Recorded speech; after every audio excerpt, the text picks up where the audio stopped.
We want to use the rational zeros theorem to find all zeros of a polynomial. This time I'm told that I have irrational zeros.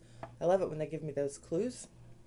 And this is a third degree polynomial, and the irrational zeros have to come in conjugate pairs. So I know there is only one rational zero, and here are the options.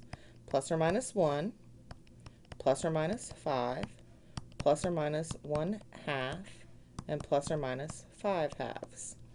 And I'm going to start with the beginning, 1 and -1. 2 plus 3 minus 7 minus 5 does not equal 0. -2 plus 3 plus 7 minus 5 does not equal 0. So I can check 1 and -1 in my head, but if you can't check those in your head, just go ahead and use the synthetic division to check them. And then I'm going to start at the beginning of what's left.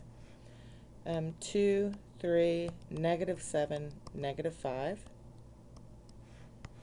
And this is 2, 10, 13. This will be 65. That's not going anywhere. -5, 2, 3, -7, -5, 2, -10, -7. That's not going anywhere. Right? You don't have to go all the way. If you can see it's not going to come out to 0 at the end, you're done. Okay, 1/2, 2, 3, -7, -5, 2,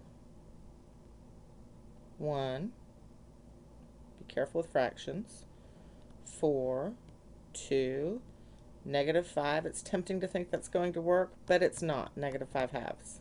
Oops, 5/2. Yeah, that doesn't work. -1/2. 2, 3, -7, -5. 2 times -1/2 is -1. 2 times -1/2 is -1. -8 times -1/2 is +4, and close does not count. Okay, it'd be great if it weren't always the last option. Okay, I know, it's not always the last option. Did we check 5/2? 2, 3, -7, -5. 2, 5, 10. Oh, stop doing weird things in your head, Carolyn. 8. And then this is 20. That's not going anywhere, right? 13, and then 65/2. So yeah, no. It really is the last one this time. Has to be, or I've done something wrong. 2, 3, -7, -5. 2, -5, -2, +5, -2, +5, 0.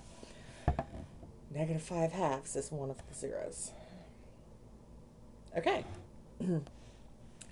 So this leaves me with 2x squared minus 2x minus 2, and that is the same thing as 2 times x squared minus x minus 1. And then I'm going to use the quadratic formula on that. And my answer is 1 plus or minus the square root of 1 minus 4 times 1 times 1 all over 2. Just ignore that because it factored out. It actually goes with this. This would be the factor 2x plus 5. But instead we took out x plus 5/2. So this 2 actually goes with this factor. Okay, simplifying this is 1 plus or minus the square root of 5 all over 2, which is actually the golden ratio, or phi. But my answers are now -5/2, 1 plus the square root of 5 over 2, and 1 minus the square root of 5 over 2. So if you can't see what the answers are, or see what the zeros are, you can't pull one out easily at the beginning, there is no option other than to just try them all.